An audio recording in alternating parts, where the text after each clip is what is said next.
आज हमारे ट्रैकिंग का चौथा दिन है और हमारी सुबह शकरमर्ग में हुई है। यहाँ की खूबसूरती का कोई जवाब नहीं। चारों ओर पहाड़ ही पहाड़ हैं जो बर्फ़ से ढके हुए हैं। 2-3 घंटे हम यहाँ पर ही घूमेंगे और आज हम वापस चले जाएंगे। लास्ट डे है हमारे आज ट्रैकिंग का।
जर्नी खत्म होती हुई सारे थके हुए हैं और थक चुके हैं यार, अब तो हेलो ब्रो, वापस यार सही सलामत पहुंच चुके हैं।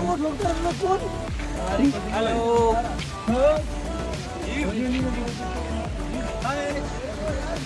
हंसता बोल।